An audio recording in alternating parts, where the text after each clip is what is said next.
네, 오늘은 이방의 빛이라는 제목으로 하나님의 말씀을 함께 보도록 하겠습니다. 오늘 본문은 사도행전에서 1차 선교 여행 가운데 있었던 일을 다루고 있어요. 오늘 본문을 보면 바울과 바나바가 여러 지역에서 복음을 전하는 걸 보게 돼요.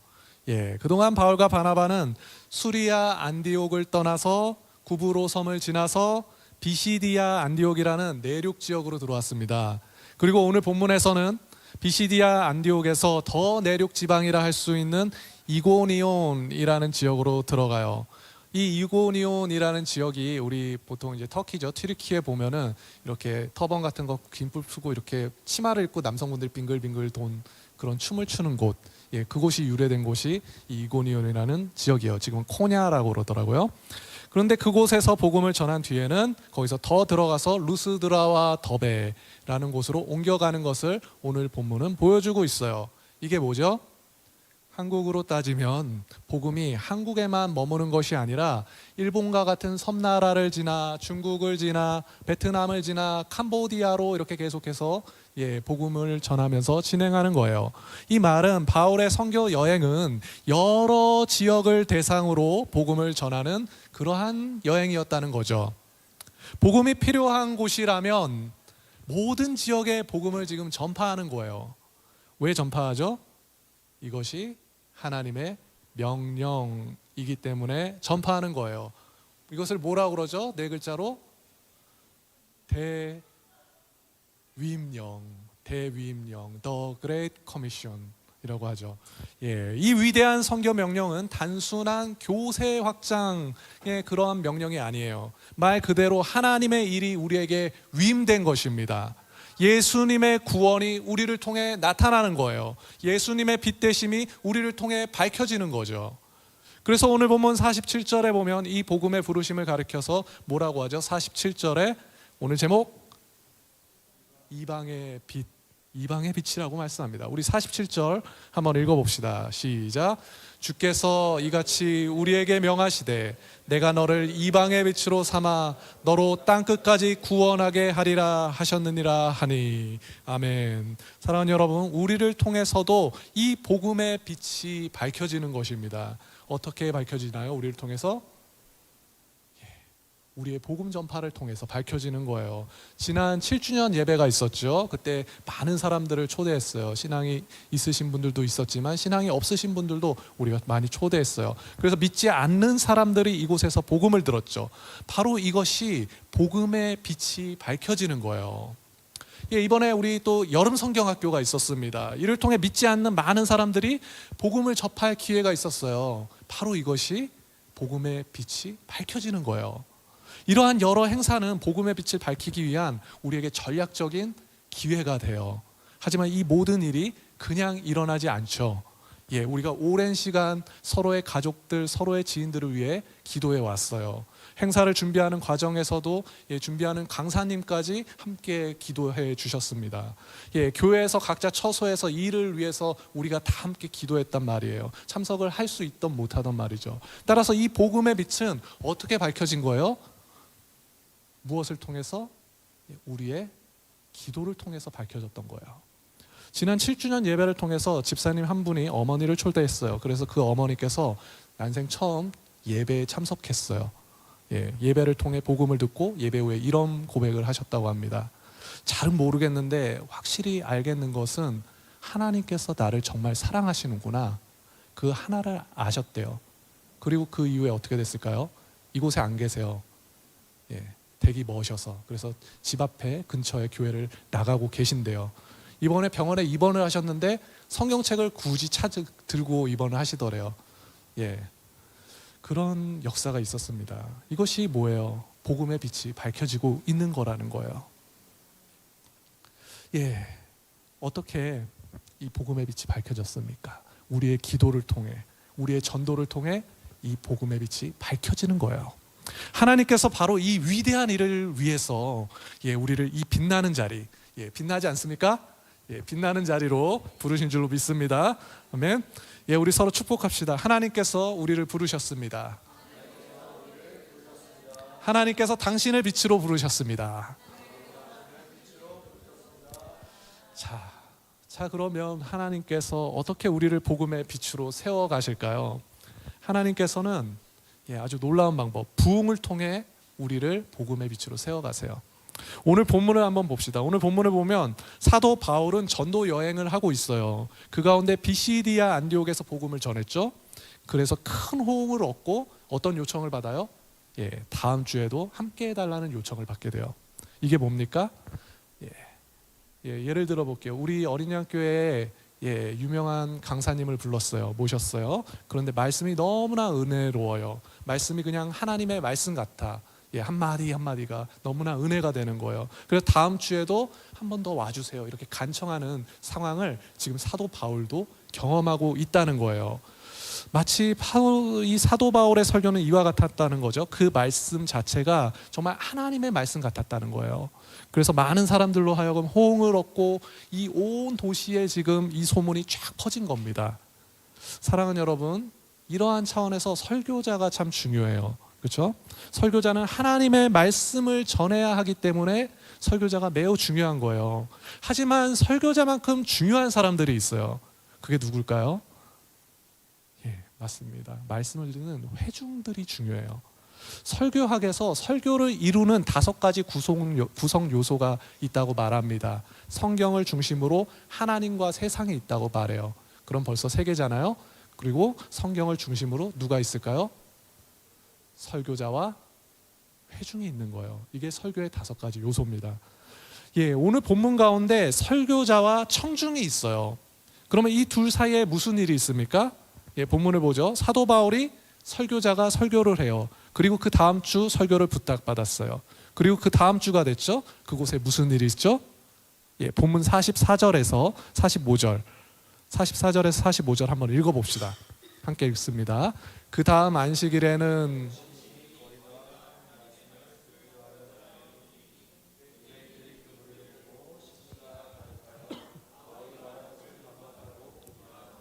아멘.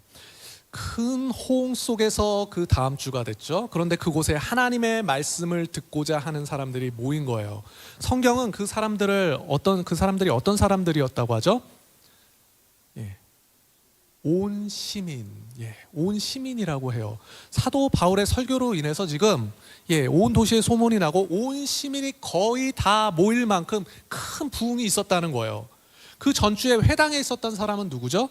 유대인과 하나님을 경외하는 사람들만 있었어요. 그런데 다음 주가 되니까 어떻게 됐어요? 바울의 설교가 소문이 나서 온 시민이 거의 다 모였다는 거예요. 이 말은 유대인이건 이방인이건 믿음이 있는 사람들뿐만 아니라 믿음이 없는 모든 사람들까지 다 모여들었다는 것입니다. 온 시민이 모인 거예요. 큰 부흥이 이 자리에 있었다는 거죠. 이처럼 하나님께서 무엇을 통해서 일하시는 거예요? 부흥을 통해서 일하시는 거예요. 기독교 근현대사를 보더라도 미국의 대각성 운동이나 평양 대부흥 운동, 이러한 놀라운 부흥들이 있었어요. 그렇죠? 그리고 이러한 부흥은 미국뿐만 아니라 한국뿐만 아니라 미국과 한국뿐 아니라 전 세계의 복음을 전파하는 큰 에너지가 됐고 동력이 됐어요. 하나님께서 무엇을 통해서 일하시는 거예요? 부흥을 통해서 일하시는 거예요. 자, 그러면 우리 교회에는 어떤 일이 있어야 돼요? 굉장히 자신이 없어지죠, 갑자기? 부흥이 있어야 돼요. 하지만 우리가 자신 없게 대답했던 것처럼 아쉽게도 우리가 시대를 알고 있는 거죠. 그렇게 자신 있게 대답 못하는 것은. 우리나라 기독교 부흥을 돌아보면 부흥은 이미 한참 전에 다 지나갔다라고 평가하고 있어요. 한국교회 성장은 이미 90년대에 다 멈췄고 2000년대 이후부터는 점진적인 어떤 감소만 지속됐습니다. 그리고 코비드 이후에는 그냥 몰락하고 있어요. 급격하게 줄어들고 있어요, 교회가. 이것이 오늘날 부흥을 바라보는 어떤 현실이라고 할 수 있겠죠. 하지만 그럼에도 불구하고 우리 어린 양 교회는 어떤 일이 있어야 한다고요? 부흥이 있어야 돼요. 이게 하나님의 방법이기 때문에. 이러한 한국 교회 상황 속에서 우리 어린 양 교회에서 지난번 우리 여름 성경학교 때 어떤 일이 있었죠?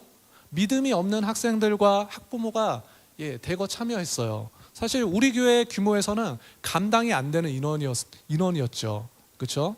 예, 뭐 큰 교회에서 보면은 몇 명 참여했네 이렇게 볼 수도 있겠지만, 예, 우리 교회 규모에서는 감당이 안 되는 인원이었습니다. 그럼에도 하나님의 도우심으로 함께 섬길 분들까지 보내주셔가지고 우리가 잘 마쳤던 거예요. 굉장히 큰 은혜였죠. 한국 역사에 기록될 만한 그러한 부흥은 아니지만 우리 교회 상황을 보면 이건 뭐예요? 부흥인 거예요. 예. 하나님께서 우리 교회 가운데 일하고 계시고 우리 교회를 복음의 빛으로 사용하셨다는 겁니다. 바로 이것이 부흥이에요. 우리 서로 축복합시다. 하나님께서 우리를 부흥의 자리로 부르셨습니다. 하나님께서 당신을 복음의 빛으로 부르셨습니다. 그렇습니다. 하나님께서는요, 부흥을 통해서 일하세요. 그리고 우리를 부흥 가운데 복음의 빛으로 세우신다는 거예요. 예, 그런데 우리가 우리의 지금 주일 예배를 보면 우리가 이게 부흥한 거 맞아? 이런 현타가 오잖아요. 예, 그래서 성경을 우리가 그래서 계속해서 봐야 돼요. 잘 봐야 하는 거예요. 오늘 성경을 보면 문제가 뭐예요? 바울의 설교로 부흥이 일어났어요. 하지만 이 부흥이 일어난 후에 사람들이 어떻게 돼요? 두 그룹으로 나눠집니다. 하나는 복음을 거부하는 그룹이고 또 다른 하나는 복음을 받아들이는 그룹이에요. 오늘 본문은 여러 지역에서 복음을 전하는 것을 보여주고 있다고 했어요.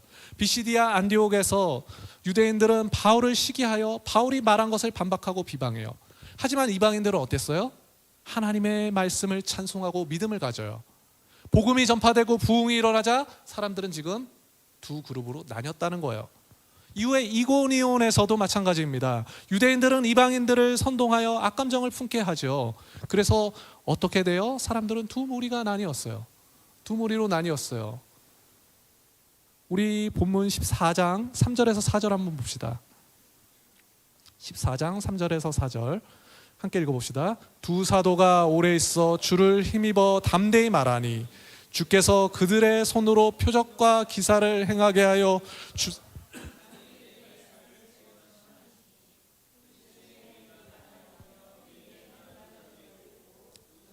따르는 자도 있는지라. 아멘.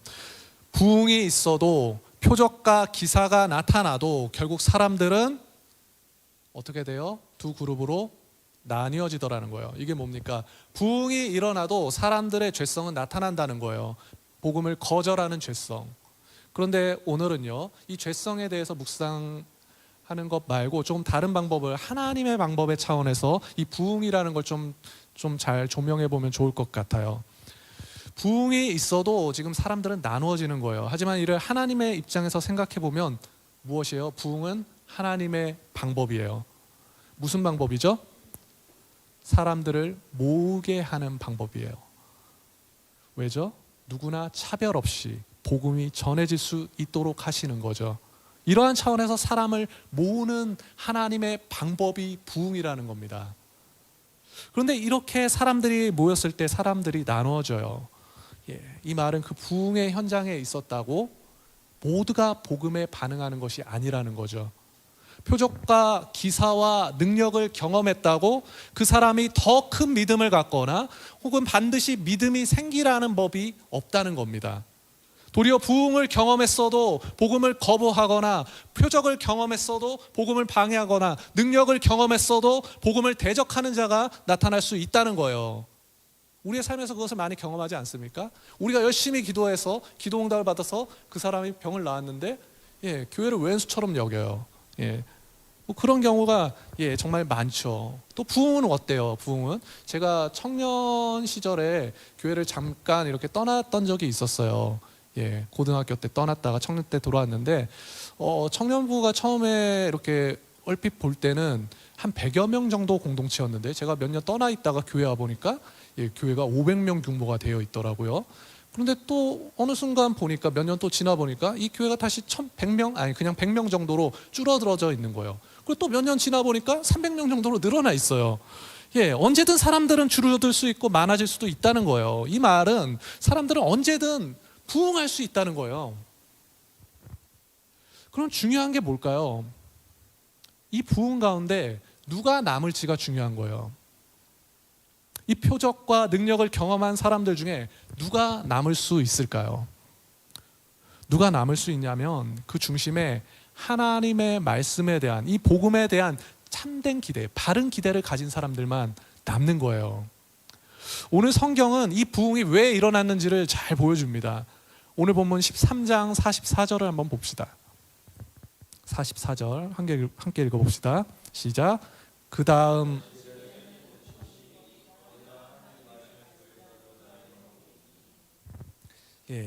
성경은 사람들이 왜 모였다고 해요? 하나님의 말씀을 듣고자 모였어요. 이 말은 지금 이 부흥이 왜 일어났는지를 보여주는 거예요. 사람들에게는 하나님의 말씀에 대한 기대가 있었다는 거죠. 그 하나님의 말씀에 대한 기대로 인해서 이 부흥이 일어난 거예요. 그런데 그 가운데 모두가 남는 것이 아니고 하나님 말씀에 대한 참된 기대, 진짜 기대를 가진 사람들만 남았다는 거죠. 성경은 그러한 사람들을 가리켜 어떠한 사람이라고 하냐면 하나님께서 작정한 사람이라고 말씀하고 있습니다. 본문 48절 읽어봅시다. 이방인들이 듣고 기뻐하여 하나님의 말씀을 찬송하며 영생을 주시기로 작정된 자는 다 믿더라. 이방인들이 복음을 듣고 기뻐하고 하나님의 말씀을 찬송해요. 성경은 그 가운데 어떤 사람들이 믿었다고 해요? 영생을 주시기로 작정된 자가 믿어요. 하나님께서 작정한 사람이 다 믿었다는 거예요. 바로 이 하나님의 구원 계획을 신학적인 용어로 예정이라고 합니다. 하나님께서는 우리의 모든 구원과 믿음 사건에 대해서 미리 정하셨다는 거예요. 미리 정하심을 우리가 잘 생각해 봐야 돼요. 이것을 하나님께서 우리의 인생을 조종하고 계신다로 받아들이면 안 돼요. 사랑하는 여러분, 오늘 성경이 우리에게 무엇을 말씀하고 있는 거예요? 이 예정에 관해서는 우연이 없음을 말하고 있는 거예요. 오늘 우리가 이 놀라운 복음을 받는 것은 그냥 우연히 좋은 기회를 만난 것이 아니라는 거죠. 하나님께서 작정한 사람들, 그 사람들이 이 복음을 받아들이게 되는 거예요. 그냥 우연히 수많은 사람들 중에 운이 좋아서 그날 내가 졸 수도 있었는데 졸지 않아서 이 복음을 들었던 것이 아니에요. 그 가운데 더 운이 좋아서 믿음이 그 안에 생겼던 것이 아니라는 거예요. 그냥 우연히 우리가 이 어린 양 교회에서 함께 신앙생활하고 있는 그런 것이 아니라는 것입니다. 하나님의 작정, 하나님의 계획, 그것이 우리 가운데 있다는 거예요. 하나님의 주권 안에 이 모든 것이 있다는 겁니다. 하나님의 예정이었다는 거예요. 하나님의 정하심이라는 거죠. 여기 모인 우리 어린 양교회 성도님들을 향한 하나님의 예정 안에서 우리가 선택되었기 때문에 흑암과 같은 깊은 어둠 속에서 빛으로 우리는 부르심을 받은 거예요. 여기서 어둠은 뭘까요? 우리가 예정을 얘기할 때 항상 함께 해야 되는 것이 전적 타락이에요. 구원에 대한 무능함입니다. 인간 스스로는 본인을 구원할 수 없는 그 무능함, 그것을 우리는 전적 타락이라고 해요. 내가 엄청나게 범죄를 저질러서 전적인 타락이 아니라 우리가 스스로 구원에 이를 수 없기 때문에 부흥을 경험했다고 해서 모두가 믿음을 가질 수 없듯이 빛이 세상을 비춰도 기본적으로 모두가 이 빛을 볼 수는 없다는 것입니다. 그래서 요한은 이것을 이렇게 기록했어요. 요한복음 1장 5절, 빛이 어둠에 비치되 어둠이 깨닫지 못하더라. 사랑하는 여러분, 그 깊은 어둠 속에서 복음의 빛이 비춰지는 거예요. 스스로는 도무지 구원할 수 없는 그러한 무능한 사람들이 모여있는 곳에 복음의 빛이 비춰지고 있는 거예요.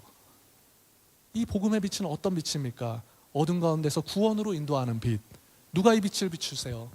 예수님께서. 그래서 이것이 복음인 거예요. 사랑하는 여러분, 이 구원의 빛은 오직 택하심을 받은 사람들만 바라볼 수 있어요. 예수님을 알게 되고 예수님을 믿게 되고 예수님을 만나게 되고, 그리고 우리가 오늘 함께 찬양했던 것처럼 예수님과 동행하게 되는 것은 오직 택하심을 받은 우리 성도들의 놀라운 특권이라는 것입니다. 그래서 이것이 복음인 거예요. 그래서 이것이 기쁜 소식인 겁니다. 우리 서로에게 다시 한번 축복해 볼까요? 당신은 택함을 받은 사람입니다. 오늘 본문에서 사도 바울은 여러 어려움에도 불구하고 끝까지 복음을 전하는 그러한 모습을 보여줍니다. 성경은 그가 가는 곳마다 복음이 전해지고 그와 동시에 거절과 공격도 더 커지고 있음을 우리에게 말씀하고 있죠. 처음 비시디아 안디옥에서는 어땠죠? 그들은 바울을 그 지역에서 쫓아내요. 그리고 다음 행선지인 이고니온에서는 어땠을까요? 여기서도 바울은 돌로 치려는 사람들로부터 도망가게 되죠.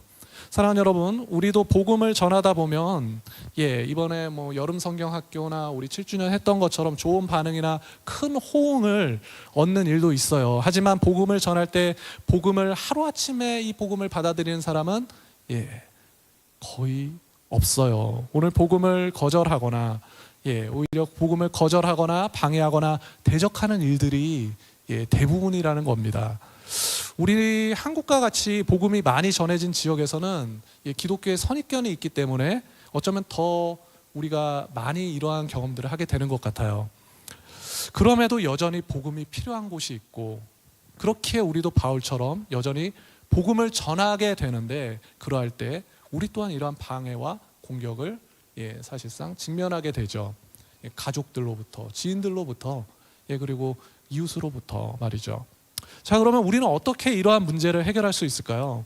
오늘 성경은 이러한 상황 가운데 있는 제자들의 자세를 우리에게 보여주고 있습니다. 본문 51절에서 52절이에요. 51절에서 52절 함께 읽어봅시다. 두 사람이 그들을 향하여 발에 티끌을 털어버리고 이고니온으로 가거늘 제자들은 기쁨과 성령이 충만하니라. 아멘. 바울과 바나바는 부당하게 복음을 거절당하고 마을에서 쫓겨나는 상황이 됐어요. 하지만 그럼에도 그들 가운데 무엇이 충만해요? 기쁨과 성령이 충만했어요. 어떻게 보면 성경에서는 이러한 일들이 너무 당연하죠. 그런데 저는 이러한 본문을 읽을 때마다 어떻게 이럴 수 있지? 라는 그러한 생각이 늘 들어옵니다. 가족이든 일터에든 학교에서든 그 어떤 관계에서든 복음을 전하다가 거절당하면 우리 기분이 어때요? 굉장히 불쾌하고 속상하고 실망스럽죠. 하물며 어떤 공격을 당했다고 생각해 봅시다. 그럴 때 어떻죠? 위축되고 기가 죽습니다. 그런데 제자들은 복음을 전하다가 지금 거절을 당해도 어떠했어요? 기뻐하는 거예요. 위협을 당하고 쫓겨나는 부당함과 그런 불이익이 있었음에도 어떠했습니까? 기뻐하는 거예요. 자, 그러면 우리의 질문이 뭐예요? 어떻게 이럴 수 있지? 이게 우리의 질문인 거죠. 저는 오늘 우리 어린 양교회 성도님들이 제자들이 기뻐했던 이유를 통해서 함께 도전받기 원하는데요. 첫 번째 도전받고자 하는 것은 하나님만 의존하라는 것입니다. 제자들은 지금 하나님만 의존했기 때문에 기뻐할 수 있다는 거예요. 51절에 보면 그들은 복음을 전하다 쫓겨날 때 발의 먼지를 어떻게 했어요? 떨어버렸어요. 예수님께서는 제자들에게 전도 훈련을 시키신 적이 있죠. 그때 아무것도 가지고 가지 말라고 하셨어요. 전도하다 사람들이 복음을 받아들이면 어떻게 해요? 거기에 유숙하라고 하죠. 그 집에서 그냥 숙식을 해결하며 머무는 것이 전도 방법이었어요. 영적 유익과 육적 유익이 교환되는 그 일을 하시라고 명령하신 거죠. 하지만 그들이 복음을 받아들이지 않으면 어떠하라고 했습니까? 발에서 먼지를 떨어버리라고 알려주셨어요. 이것이 예수님의 가르침이었죠. 오늘 본문에서 바울은 이 가르침 그대로 따르고 있다고 할 수 있어요. 이렇게 먼지를 떨어버리는 것은 어떤 의미냐면 부정함을 털어버리는 그러한 관습적인 행동이었습니다. 즉 복음을 거절한 사람들을 부정하게 그냥 여기는 거예요. 부정하게 여기는 거예요. 그리고 그들에 대해 아쉬운 마음이나 아쉬운 소리를 하지 않는 거예요. 이 말은 그 시대적인 상황 안에서 생각해 보셔야 돼요. 만약 복음을 받아들이면 어떻게 돼요? 숙소나 잠자리를 얻게 돼요. 음식도 얻게 되죠. 다른 어떤 이익에 우리가 의존해서는 안 된다는 거예요. 복음은. 다시 말하면 하나님만 의존하라는 것이죠. 따라서 하나님의 공급하심을 믿기 때문에 지금 전도하다가 지금 이렇게 얼마든지 먼지를 털어버릴 수 있다라는 거죠. 하나님의 공급하심을 믿기 때문에 지금 거절당해도 그렇기 때문에 기뻐할 수 있었다는 것입니다. 그리고 우리 성도님들도 하나님만 의존하여 하나님을 기뻐해야 할 줄로 믿습니다. 아멘. 둘째로 도전받고자 하는 것은 항상 하나님과 동행하라는 것입니다. 오늘 이 포인트가 있어가지고 아까 동행 찬양이 굉장히 은혜로웠는데 제자들은 성령의 충만함이 있었기 때문에 기뻐할 수 있었다는 거예요. 성령의 충만함. 본문을 잘 보시면 제자들은 기쁨만 충만했던 것이 아니라 성령의 충만함이 함께 있었다는 거예요. 이 말은 그들의 기쁨은 누구와의 관계로 기뻐하는 거예요? 하나님과의 관계로 지금 기뻐하는 거죠.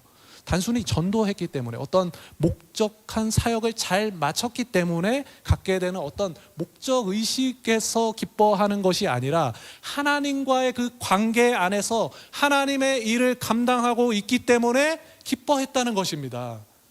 사랑하는 여러분, 우리가 하는 전도와 다른 여러 사역들은 우리가 마땅히 해야 하는 일이고 잘 해내야만 하는 일이에요.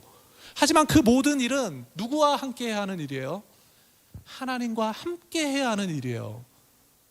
하나님이 나 홀로 하라고 내버려 두시지 않으십니다. 그래서 성령이 우리 가운데 오신 거예요. 이 일을 함께 하시고자 성령이 우리 가운데 오신 겁니다. 하나님의 일을 우리와 함께 이루어 가는 것이 하나님의 계획입니다. 왜 함께 이루어 가세요? 하나님과 함께 하지 못하면 그 일은 하나님의 일이 아니기 때문에 그래요. 우리의 존재성을 다시 생각해 봅시다. 우리는 어떠한 어둠 가운데 있었어요? 전적 타락, 그 무능함 속에 있는 존재예요. 기본적으로 하나님이 우리와 함께 해주지 않으시면 우리의 존재는 그러한 상황이라고요. 그래서 우리에게 성령의 충만함을 허락하시고 하나님께서 우리와 함께 하시며 우리 성도들을 복음의 빛으로, 그리고 이방의 빛으로 세우신다는 것입니다. 사랑하는 여러분, 요즘처럼 어려운 시기에는 어떤 일을 하든 기쁨보다 불만이 생기기 쉽습니다. 하고 싶은 게 많고 갖고 싶은 건 더 많죠. 그런데 어떻게 이것이 할 기회는 생기지도 않고 갖고 싶은 걸 가질 수 있는 여력도 생기지 않아요. 부족한 것만 보이는 거예요. 사람도 부족하고 재정도 부족하고 심지어 내 개인의 역량도 부족한 것 같아. 이러한 생각들이 계속 스며들죠. 그러다 보면 어때요? 불만이 쌓이고 한숨이 늘어가는 내 자신을 보게 되죠. 여기서 문제가 뭘까요? 내가 가진 것을 바라보지 못하고 내가 갖고 싶은 것만 바라보는 거예요. 내게 있는 것을 바라보지 못하고 내게 없는 것만 자꾸 바라보는 겁니다.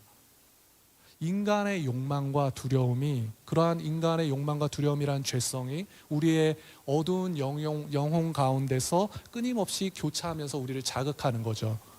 자, 여러분, 여기서 중요한 것이 뭔가요? 내가 가진 것이 뭐냐? 그게 중요한 거예요. 내게 있는 것이 뭐냐? 그것이 중요한 겁니다. 오늘 본문에서 사도 바울은 거절당하고 또 거절당했어요. 계속 거절당합니다. 하지만 그 사도 바울은 어떠했어요?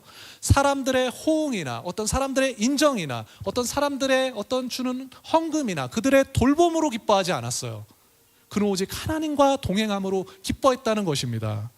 오늘 본문 3절에서 말씀하고 있듯이 그는 항상 하나님의 은혜 가운데 있고자 노력했던 거예요. 애초에 그의 모든 기대는 오직 하나님께 있었다는 것입니다. 하나님의 은혜 안에서 그분과 동행함으로 우리의 어두운 영혼 가운데 복음의 빛을 밝히는 거예요. 계속되는 거절과 방해와 공격에도 불구하고 그는 이 사명을 포기하지 않고 끊임없이 복음의 빛을 밝히는 겁니다. 포기하고 싶을 때마다 성령으로 비춰주시는 그 빛을 구하는 거예요.